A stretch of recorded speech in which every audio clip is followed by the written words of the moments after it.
शुक्लाम्बरधरम् विष्णुम् शशिवर्णम् चतुर्भुजम् प्रसन्नवदनम् ध्यायेत् सर्वविघ्नोपशान्तये व्यासम् वसिष्ठनप्तारम् शक्तेः पौत्रमकल्मषम् पराशरात्मजम् वन्दे शुकतातम् तपोनिधिम् व्यासाय विष्णुरूपाय व्यासरूपाय विष्णवे नमो वै ब्रह्मनिधये वासिष्ठाय नमो नमः अविकाराय शुद्धाय नित्याय परमात्मने सदैकरूपरूपाय विष्णवे सर्वजिष्णवे यस्य स्मरणमात्रेण जन्म संसारबन्धनात् विमुच्यते नमस्तस्मै विष्णवे प्रभविष्णवे ॐ नमो विष्णवे प्रभविष्णवे। श्रीवैशम्पायन उवाच श्रुत्वा धर्मानशेषेण पावनानि च सर्वशः युधिष्ठिरः शान्तनवम् पुनरेवाभ्यभाषत। युधिष्ठिर उवाच किमेकम् दैवतम् लोके किम् वाप्येकम् परायणम् स्तुवन्तः कङ्कमर्चन्तः प्राप्नुयुर्मानवा शुभम् को धर्मः सर्वधर्माणाम् भवतः परमो मतः किम् जपन्मुच्यते जन्तुर्जन्म संसारबन्धनात्। श्रीभीष्म उवाच जगत्प्रभुम् देवदेवमनन्तम् पुरुषोत्तमम् स्तुवन्नाम सहस्रेण पुरुषः सततोत्थितः तमेव चार्चयन्नित्यम् भक्त्या पुरुषमव्ययम् ध्यायम् स्तुवन् नमस्यम् च यजमानस्तमेव च अनादिनिधनम् विष्णुम् सर्वलोकमहेश्वरम्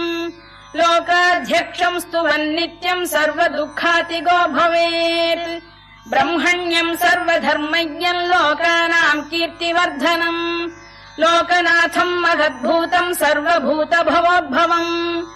एष मे सर्वधर्माणाम् धर्मोऽधिकतमो मतः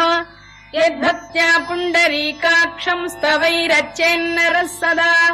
परमम् यो महत्तेजः परमम् यो महत्तपः परमम् यो महद्ब्रह्म परमम् यः परायणम् पवित्राणाम् पवित्रम् यो मङ्गलानाम् च मङ्गलम् दैवतम् देवतानाम् च भूतानाम् यो व्ययः यतः सर्वाणि भूतानि भवन्त्यादियुगागमे यस्मिंश्च प्रलयम् यान्ति पुनरेव युगक्षये तस्य लोकप्रधानस्य जगन्नाथस्य भूपते विष्णोर्नाम सहस्रम् मे शृणु पापभयापहम् यानि नामानि गौणानि विख्यातानि महात्मनः ऋषिभिः परिगीतानि तानि वक्ष्यामि भूतये ऋषिर्नाम्नाम् सहस्रस्य वेदव्यासो महामुनिः छन्दोऽनुष्टुप् तथा देवो भगवान् देवकीसुतः अमृतांशुद्भवो बीजम् शक्तिर्देवकी नन्दनः त्रिसामाहृदयम् तस्य शान्त्यर्थे विनियुज्यते विष्णुम् जिष्णुम् महाविष्णुम् प्रभविष्णुम् महेश्वरम् अनेकरूपदैत्यान्तम् नमामि पुरुषोत्तमम् अस्य श्रीविष्णोर्दिव्यसहस्रनामस्तोत्रमहामन्त्रस्य श्रीवेदव्यासो भगवान् ऋषिः अनुष्टुप्छन्दः श्रीमहाविष्णुः परमात्मा श्रीमन्नारायणो देवता अमृतांशुद्भवो भानुरिति बीजम्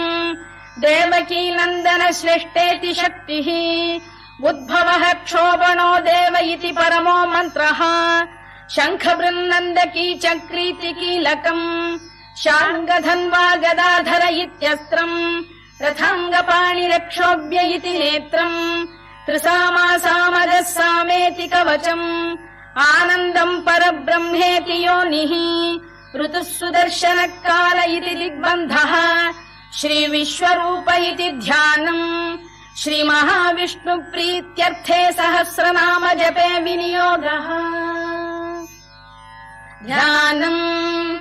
क्षीरोदन्वत्प्रदेशे शुचिमणिविलसत्सैकते मौक्तिकानाम् माला क्लुप्तासनस्थस्फटिकमणिनिभैर्मौक्तिकैर्मण्डिताङ्गः शुभ्रैरभ्रैरदभ्रैरुपरि विरचितैर्मुक्तपीयूषवर्षैः आनन्दीन पुनीयादरिनलिन गदा शङ्खपाणिर्मुकुन्दः भूः पादौ यस्य नाभिर्विहदसुरनिलश्चन्द्रसूर्यौ च नेत्रे कर्णावाशा शिरोद्यौर्मुखमपि दहनो यस्य वास्तेयमब्धिः अन्तस्थम् यस्य विश्वम् सुरनरखगो भोगि गन्धर्व दैत्यैः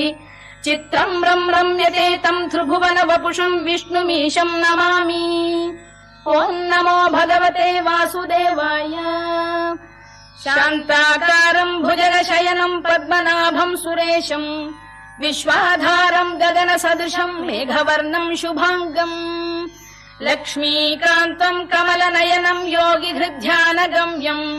वन्दे विष्णुम् भवभयहरम् सर्वलोकैकनाथम्। मेघश्यामम् पीतकौशेयवासम् श्रीवत्साङ्कम् कौस्तुभोद्भासिताङ्गम् पुण्योपेतम् पुण्डरीकायताक्षम् विष्णुम् वन्दे सर्वलोकैकनाथम्। नमः समस्तभूतानामादिभूताय भूभृते अनेकरूपरूपाय विष्णवे प्रभविष्णवे सशङ्खचक्रम् सकिरीटकुण्डलम् सपीतवस्त्रम् सरसीरुहेक्षणम् सहारवक्षस्थलशोभिकौस्तुभम् नमामि विष्णुम् शिरसा चतुर्भुजम्। छायायाम् पारिजातस्य हेमसिंहासनोपरि आसीनमम्बुदश्याममायताक्षमलङ्कृतम् चन्द्राननम् चतुर्बाहुम् श्रीवत्साङ्कितवक्षसम् रुक्मिणी सत्यभामाभ्याम् सहितम् कृष्णमाश्रये।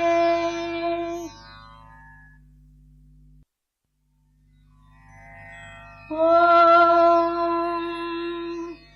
विश्वम् विष्णुर्वषत्कारो भूतभव्य भवत्प्रभुः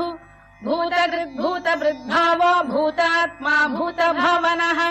भूतात्मा परमात्मा च मुक्तानाम् परमागतिः अव्ययः पुरुषः साक्षी क्षेत्रज्ञोऽक्षर एव च योगो योगविदाम् नेता प्रधानपुरुषेश्वरः नारसिंहवपुः श्रीमान् केशवः पुरुषोत्तमः सर्वः शर्वः शिवस्थाणुर्भूतादिर्निधिरव्ययः सम्भवो भावनो भर्ता प्रभवः प्रभुरीश्वरः स्वयम्भूः शम्भुरादित्यः पुष्कराक्षो महास्वनः अनादिनिधनो धाता विधाता धातुरुत्तमः अप्रमेयो ऋषिकेश पद्मनाभोऽमरप्रभुः विश्वकर्मा मनुस्त्वष्टा स्थविष्ठस्थविरो ध्रुवः अग्राह्यः शाश्वतः कृष्णो लोहिताक्षप्रदर्दनः प्रभूतस्त्रिककुब्धाम पवित्रम् मङ्गलम् परम् ईशान प्राणद प्राणो ज्येष्ठः श्रेष्ठः प्रजापतिः हिरण्यगर्भो भूगर्भो माधवो मधुसूदनः ईश्वरो विक्रमी धन्वी मेधावी विक्रमक्रमः अनुत्तमो दुराधर्ष कृतज्ञ कृतिरात्मवान् सुरेशः शरणम् शर्म विश्वरेता प्रजाभवः अधः संवत्सरो व्याल प्रत्ययः सर्वदर्शनः अजः सर्वेश्वरः सिद्धः सिद्धिः सर्वादिरच्युतः वृषाकपिरमेयात्मा सर्वयोगविनिसृतः वसुर्वसुमनः सत्यः समात्मा संमितः समः अमोघः पुण्डरीकाक्षो वृषकर्मा वृषाकृतिः रुद्रो बहुशिरा बभ्रुर्विश्वयोनिः शुचिश्रवाः अमृतः शाश्वतस्थाणुर्वरारोहो महातपाः सर्वगः सर्वविद्भानुर्विश्वक्सेनो जनार्दनः वेदो वेदविदव्यङ्गो वेदाङ्गो वेदवित्कविः लोकाध्यक्षः सुराध्यक्षो धर्माध्यक्ष कृताकृतः चतुरात्मा चतुर्व्यूहश्चतुर्दंष्टश्चतुर्भुजः भ्राजिष्णुर्भोजनम् भोक्ता सहिष्णुर्जगदादिजः अनघो विजयो जेता विश्वयोनिः पुनर्वसुः उपेन्द्रो वामनः प्रांशुरमोघः शुचिरूर्जितः अतीन्द्रः सङ्ग्रहः सर्गो धृतात्मा नियमो यमः वेद्यो वैद्यः सदा योगी वीरः माधवो मधुः अतीन्द्रियो महामायो महोत्साहो महाबलः महाबुद्धिर्महावीर्यो महाशक्तिर्महाद्युतिः अनिर्देश्य वपुः श्रीमान् अमे आत्मा महादृधृत् महेश्वासो महीभर्ता श्रीनिवासः सताङ्गतिः अनिरुद्धः सुरानन्दो गोविन्दो गोविदाम्पतिः मरीचिर्दमनो हंसः सुपर्णो भुजगोत्तमः हिरण्यनाभः सुतपाः पद्मनाभ प्रजापतिः अमृत्युः सर्वदृक्सिंहः सन्धाता सन्धिमान् स्थिरः अजो दुर्मर्षणः शास्ता विश्रुतात्मा सुरारिः गुरुर्गुरुतमो धाम सत्यः सत्यपराक्रमः निमिषो निमिषस्रग्वी वाचस्पतिरुदारधीः अग्रणीर्ग्रामणी श्रीमान् न्यायो नेता समीरणः सहस्रमूर्धा विश्वात्मा सहस्राक्षः सहस्रपात् आवर्तनो निवृत्तात्मा संवृतः सम्प्रमर्दनः अधः संवर्तको भङ्गिरनिलो धरणीधरः सुप्रसाद प्रसन्नात्मा विश्वधृक् विश्वभुग्विभुः सत्कर्ता सत्कृतः साधुर्जह्नुर्नारायणो नरः असङ्ख्येयो प्रमेयात्मा विशिष्टः शिष्टकृच्छुचिः सिद्धार्थ सिद्ध संकल्पः सिद्धिदः सिद्धिसाधनः वृषाही वृषभो विष्णुर्वृषपर्वा वृषोदरः वर्धनो वर्धमानश्च विविक्तः श्रुतिसागरः सुभुजो दुर्धरो वाग्मी महेन्द्रो वसुदो वसुः नैकरूपो बृहद्रूपः शिपिविष्टप्रकाशनः ओजस्तेजोद्युतिधरः प्रकाशात्मा प्रतापनः वृद्धः स्पष्टाक्षरो मन्त्रश्चन्द्रांशुर्भास्करद्युतिः अमृतांशुद्भवो भानुः शशबिन्दुः सुरेश्वरः औषधम् जगतः सेतुः सत्यधर्मपराक्रमः भूतभव्यभवन्नाथ पवनः पावनो नलः कामः कामकृत्कान्तः कामः कामप्रदप्रभुः युगादिकृद्युगावर्तो नैकमायो महाशनः अदृश्यो व्यक्तरूपश्च सहस्रजिदनन्तजित् इष्टो विशिष्टः शिष्टेष्टः शिखण्डी नघुषो वृषः क्रोधः क्रोधकृत्कर्ता विश्वबाहुर्महीधरः अच्युत प्रथित प्राण प्राणदो वासवानुजः अपां निधिरधिष्ठानमप्रमत्त प्रतिष्ठितः स्कन्द स्कन्दधरो धुर्यो वरदो वायुवाहनः वासुदेवो बृहद्भानुरादिदेवः पुरन्दरः अशोकस्तारणस्तारः शूरः शौरिर्जनेश्वरः अनुकूलः शतावर्तः पद्मी पद्मनिभेक्षणः पद्मनाभोरविन्दाक्षः पद्मगर्भः शरीरभृत् महर्धिर्वृद्धो वृद्धात्मा महाक्षो गरुडध्वजः अतुलः शरभो भीमः समयज्ञो हविर्हरिः सर्वलक्षणलक्षण्यो लक्ष्मीवान् समितिञ्जयः विक्षरो रोहितो मार्गो हेतुर्दामोदरः सः महीधरो महाभागो वेगवानमिताशनः उद्भवः क्षोभणो देवः श्रीगर्भः परमेश्वरः करणम् कारणम् कर्ता विकर्ता गहनो गुहः व्यवसायो व्यवस्थानः संस्थानस्थानदो ध्रुवः परधिः परमस्पष्टः तुष्टः पुष्टः शुभेक्षणः रामो विरामो विरतो मार्गो नेयो नयोनयः वीरः शक्तिमताम् श्रेष्ठो धर्मो धर्मविदुत्तमः वैकुण्ठः पुरुष प्राण प्राणद प्रणव पृतुः हिरण्यगर्भः शत्रुघ्नो व्याप्तो वायुरभोक्षजः ऋतुः सुदर्शनकार परमेष्ठी परिग्रहः उग्रः संवत्सरो दक्षो विश्रामो विश्वदक्षिणः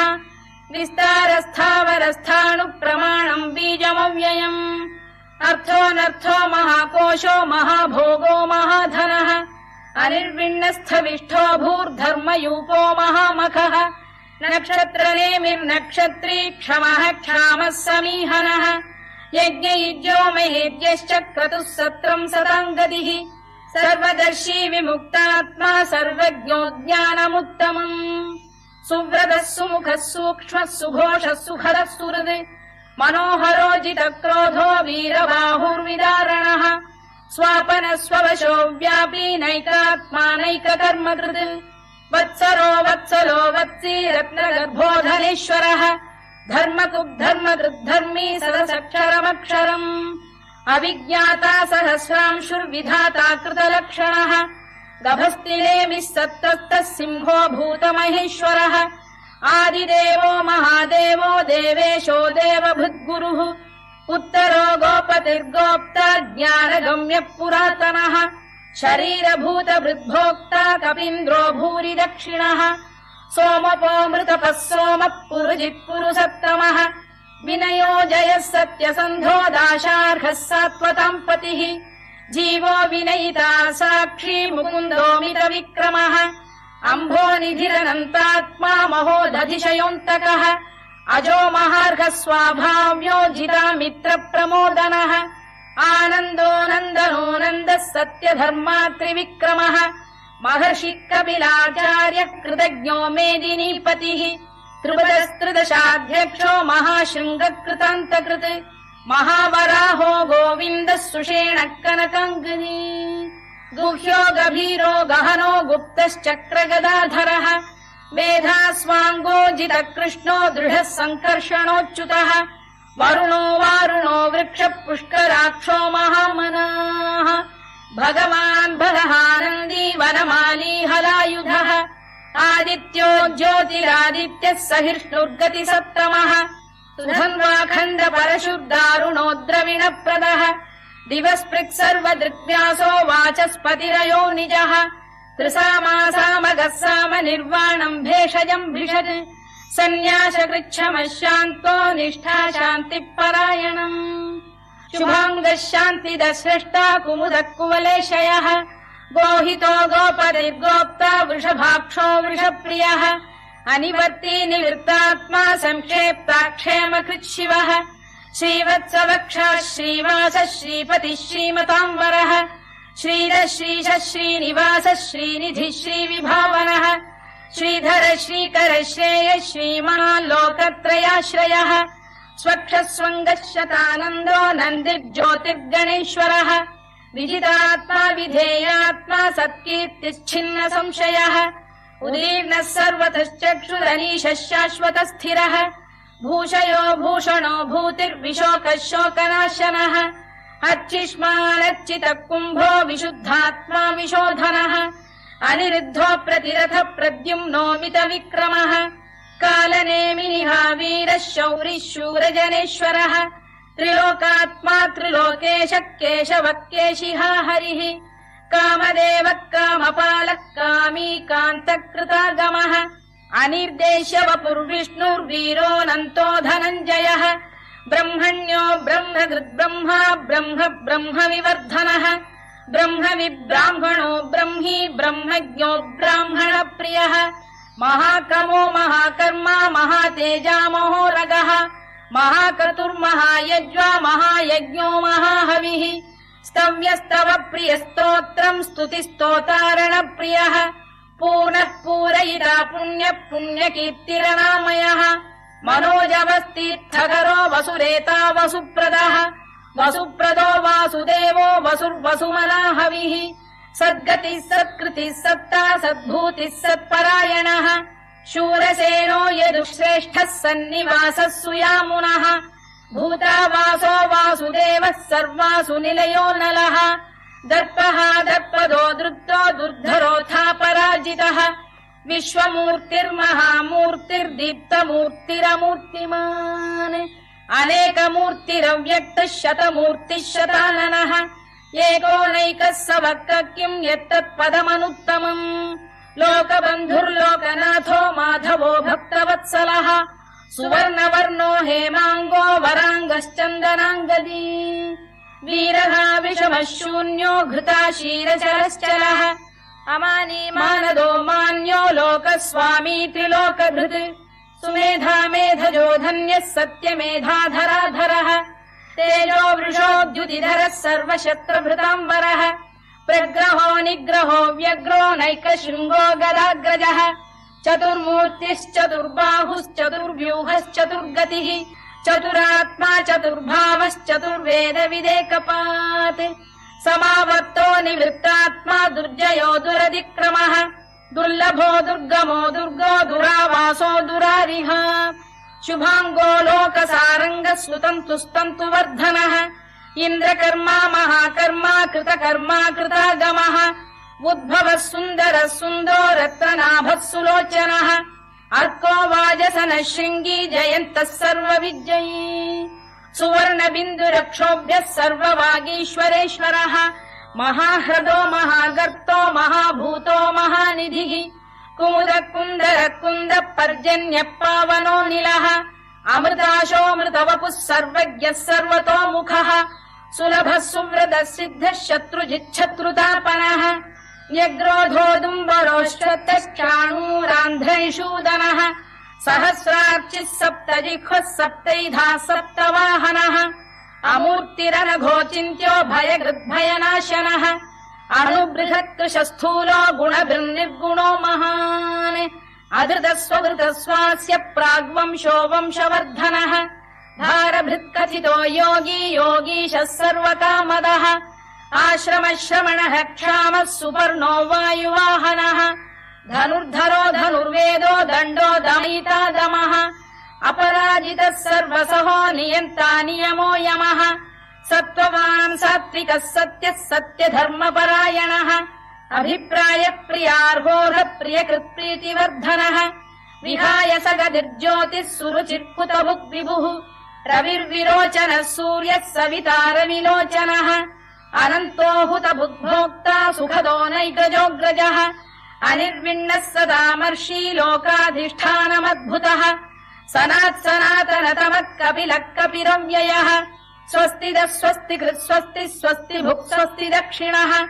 अरौद्रः कुण्डली चक्री विक्रम्यूर्जितशासनः शब्दातिकः शब्दसः शिशिरः शर्वरीकरः अक्रूरपेशलो दक्षो दक्षिणः क्षमिणाम्बरः विद्वत्तमो वीतभयः पुण्यश्रवणकीर्तनः उत्तारणो दुष्कृतिः पुण्यो दुःस्वप्ननाशनः वीरः रक्षणः सन्तो जीवनः पर्यवस्थितः अनन्तरूपोऽनन्तश्रीर्जितमन्युर्भयापहः चतुरश्रो गभीरात्मा विदिशो व्यादिशो दिशः अनादिर्भूर्भुवो लक्ष्मी सुवीरो रुचिराङ्गदः जननो जनजन्मादिर्भीमो भीमपराक्रमः आधारनिलयो धाता पुष्पहास प्रजागरः ऊर्ध्वगः सत्पथाचार प्राणद प्रणवप्रणः प्रमाणम् प्राणनिलय प्राणभृत्प्राणजीवनः तत्त्वम् तत्त्वविदेकात्मा जन्म मृत्युजरातिगः भूर्भुवः स्वस्तरुस्तारः सविता प्रपितामहः यज्ञो यज्ञपतिर्यज्वा यज्ञाङ्गो यज्ञवाहनः यज्ञभृद्यज्ञकृद्यज्ञी यज्ञभुग्यज्ञसाधनः यज्ञान्तकृद्यज्ञगुह्यमन्नमन्नाद एव च आत्मयोनिः स्वयम् जातो वैखानः सामगायनः देवकीनन्दनः स्रष्टा क्षितीशः पापनाशनः शङ्खबृन्नन्दकी चक्री शार्ङ्गधन्वा गदाधरः तथाङ्गपाणिरक्षोभ्यः सर्वप्रहरणायुधः सर्वप्रहरणायुधवोन्नम इति वनमाली गरीशाङ्गी शङ्खी चक्री च नन्दकी श्रीमान्नारायणो विष्णुर्वासुदेवोऽभिरक्षतु वनमाली गरीशाङ्गी शङ्खी चक्री च नन्दकी श्रीमान्नारायणो विष्णुर्वासुदेवोऽभिरक्षतु वनमाली गरीशाङ्गी शङ्खी चक्री च नन्दकी श्रीमान्नारायणो विष्णुर्वासुदेवोऽभिरक्षतु इतीदम् कीर्तनीयस्य केशवस्य महात्मनः नाम्नाम् सहस्रम् दिव्यानामशेषेण प्रकीर्तितम् य इदम् शृणुयान् नित्यम् यश्चापि परिकीर्तयेत् नाशुभम् प्राप्नुयात् किञ्चित् सोमुत्रेह च मानवः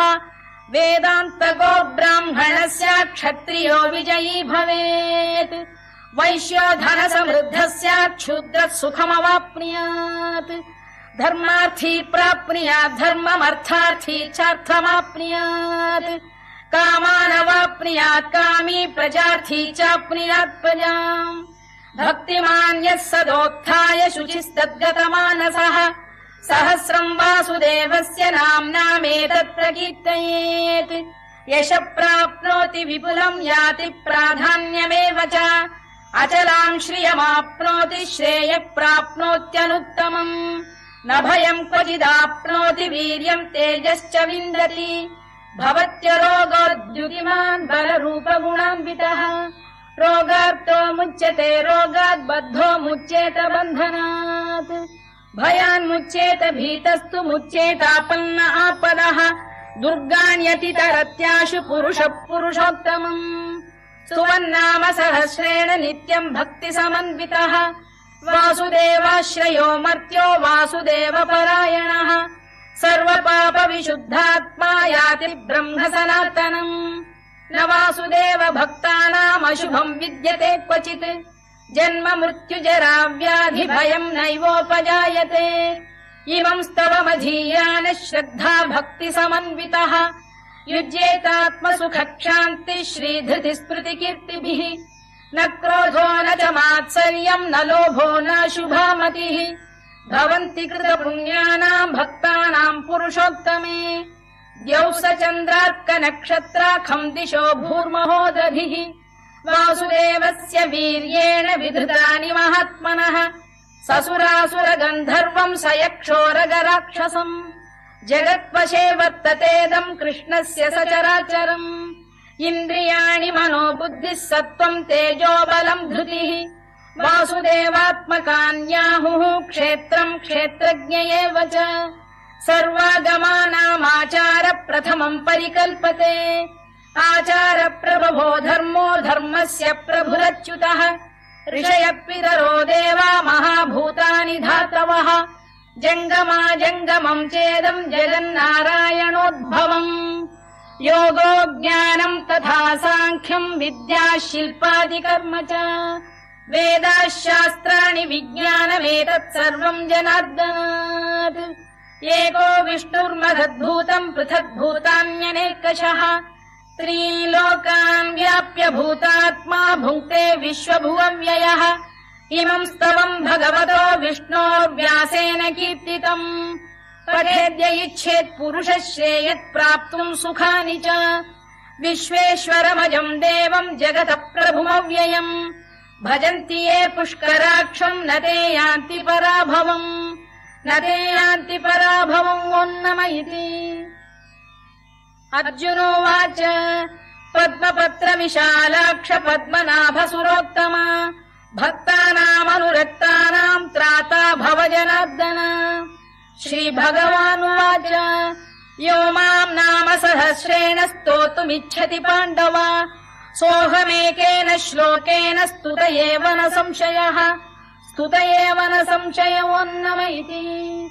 व्यास उवाच वासनाद्वासुदेवस्य वासितम् भुवनत्रयम् सर्वभूतनिवासोऽसि वासुदेव नमोऽस्तु ते वासुदेव नमोऽस्तु ते ओन्नम इति पार्वत्युवाच केनोपायेन लघुना विष्णोर्नाम सहस्रकम् पठ्यते पण्डितैर्नित्यम् श्रोतुमिच्छाम्यहम् प्रभो ईश्वर उवाच श्रीराम राम रामेति रमे रामे मनोरमे सहस्रनाम तत्तुल्यम् राम नाम वरानने श्रीराम राम रामेति रमे रामे मनोरमे सहस्रनाम तत्तुल्यम् राम नाम वरानने श्रीराम राम रामेति रमे रामे मनोरमे सहस्रनाम तत्तुल्यम् राम नाम वरानने राम नाम वराननवोन्नम इति ब्रह्मोवाच नमोऽस्त्वनन्ताय सहस्रमूर्तये सहस्रपादाक्षि शिरोरुबाहवे सहस्रनाम्ने पुरुषाय शाश्वते सहस्रकोटियुगधारिणे नमः सहस्रकोटियुगधारिणे नम ओन्नम इति सञ्जय उवाच यत्र योगेश्वर कृष्णो यत्र पार्थो धनुर्धरः तत्र श्रीर्विजयो भूतिर्ध्रुवानीतिर्मतिर्मम श्रीभगवानुवाच अनन्याश्चिन्तयन्तो मां ये जनाः पर्युपासते तेषाम् नित्याभियुक्तानां योगक्षेमम् वहाम्यहम् परित्राणाय साधूनां विनाशाय च दुष्कृताम् धर्म संस्थापनार्थाय सम्भवामि युगे युगे आर्ता विषण्णाः शिथिलाश्च भीता घोरेषु च व्याधिषु वर्तमानाः संकीर्त्य नारायण शब्दमात्रम् विमुक्त दुःखाः सुखिनो भवन्तु कायेन वाचा मनसेन्द्रियैर्वा बुद्ध्यात्मना वा प्रकृते स्वभावात् करोमि यद्यत् सकलम् परस्मै नारायणायेति समर्पयामि।